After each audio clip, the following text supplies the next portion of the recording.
Le haut commandant Horemheb, chef de l'armée à Memphis, prend le pouvoir après le règne controversé d'Aï, et se fait confirmer cette prise de pouvoir par un oracle d'Amon à Thèbes. Ramsès, son suppléant militaire est désigné comme son successeur, et de son règne commence la seconde moitié du Nouvel Empire, nommée époque Ramesside, 19e et 20e dynastie. Horemheb, puis Ramsès Ier et son fils Séti Ier effectuent de multiples réformes à l'intérieur du pays. Séti réhabilite le nom d'Amon et les anciens sanctuaires et fait déclarer Akhenaton roi hérétique. À l'extérieur, il entreprend la consolidation des frontières, réduisant les foyers de rébellion en Nubie et aux frontières orientales. Il parvient à reprendre les territoires perdus et rétablit la zone d'influence de l'Égypte jusqu'aux rives de l'Euphrate.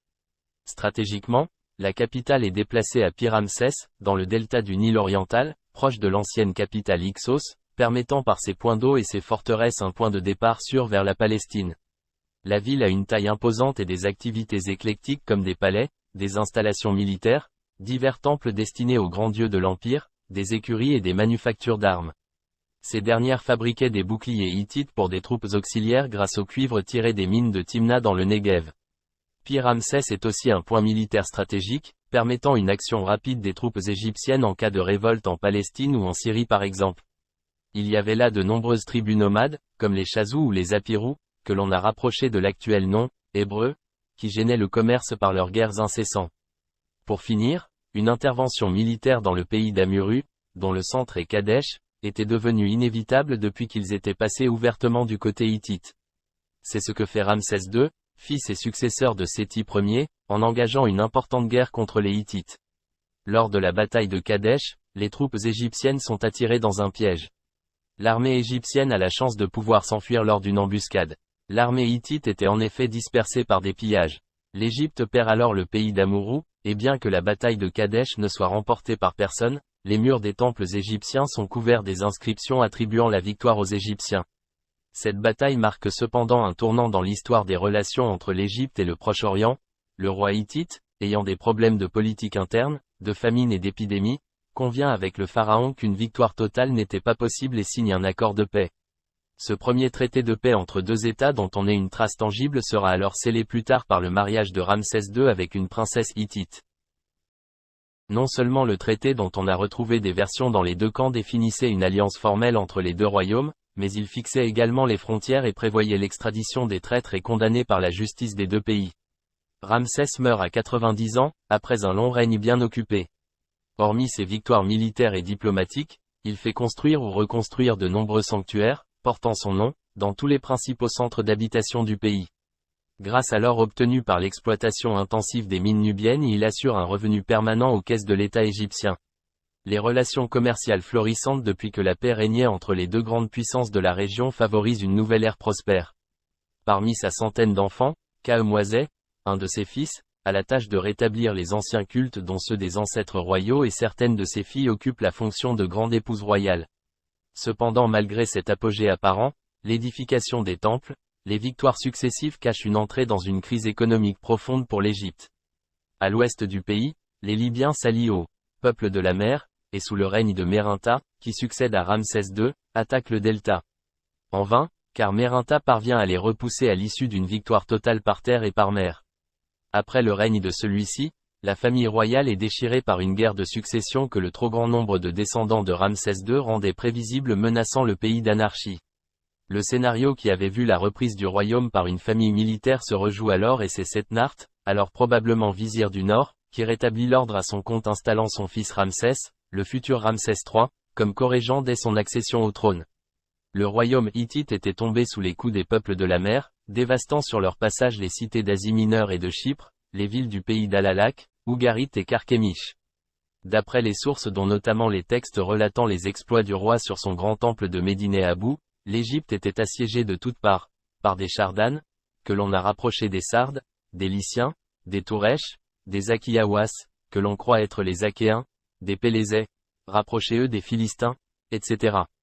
Malgré une triple attaque par l'ouest, l'est et la mer, menée encore une fois par les Libyens, elle est repoussée par les Égyptiens lors d'une éclatante victoire qui met un terme définitif à la progression de cette première invasion barbare.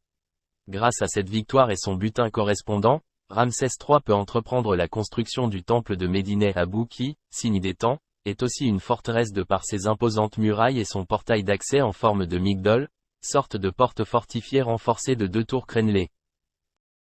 Les ennemis vaincus sont alors incorporés aux troupes de Pharaon et reçoivent l'autorisation de s'établir dans certaines régions du delta. Les Libyens s'intègrent rapidement et peu à peu au cours de la 20e dynastie franchissent les échelons de l'armée gardant notamment les frontières occidentales et orientales du pays. Plus tard ils formeront de véritables chefferies qui feront les fondations des futures dynasties de la 3e période intermédiaire. Cependant cette invasion avait profondément modifié l'environnement géopolitique du Moyen-Orient, renouvelant les forces en présence et brisant les anciennes alliances de royaumes disparus. Les échanges commerciaux et les tribus cessent peu à peu, et c'est à dater de ce moment que s'installent les Philistins à Gaza et à Ashdod, aux portes de l'Égypte.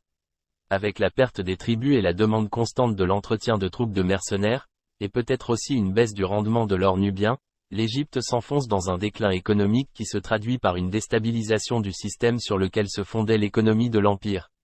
La désorganisation de l'administration et probablement une corruption accrue des élites de la société, le tout associé à des famines occasionnées par des crues insuffisants, entament durablement les réserves de l'État.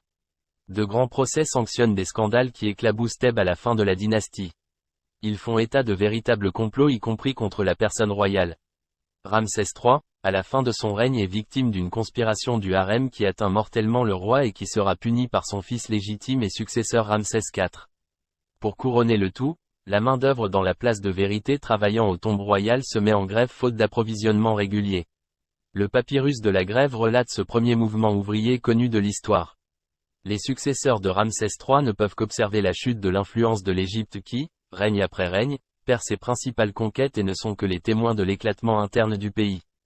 Toujours à Thèbes, de véritables associations de malfaiteurs n'hésitent pas à piller les tombes de leurs ancêtres, dénotant certes une transgression morale impensable aux dynasties précédentes mais traduisant surtout une réalité économique plus catastrophique que ne le laissent imaginer les grandes œuvres du règne qui se résument parfois à un hypogée royal commandé par des souverains de plus en plus isolés dans leurs fonctions régaliennes et qui n'avaient plus vraiment les moyens de les achever. Des tribus libyennes profitent du déclin égyptien pour s'infiltrer dans le pays, développant l'insécurité des routes commerciales et pillant les temples thébains. Devant l'anarchie grandissante et l'incapacité des administrateurs locaux à garantir l'intégrité du royaume, Ramsès XI fait appel au vice-roi de Nubie, Panéhésie pour rétablir l'ordre. Celui-ci entame alors une guerre civile contre Amenhotep, le grand prêtre d'Amon à Thèbes qu'il destitue, fait emprisonner et déporter dans le désert occidental. C'était sans compter avec les ambitions du vizir et général Hérior, probablement fils ou parent d'Amenhotep, qui reprend le dessus et repousse Panéhésie au-delà de la frontière traditionnelle au sud d'Aswan. Le prix de cette victoire est la perte définitive de l'emprise égyptienne sur la Nubie et le Soudan qui désormais formeront un royaume indépendant. Un nouvel équilibre semble être recouvré, et plein d'espoir, la fête du renouvellement des naissances de Ramsès XI, qui a pour but de définir une nouvelle orientation politique et d'instaurer une situation stable, n'a pas de réelle retombée et le pharaon doit assister à l'effondrement de son pouvoir sur Thèbes.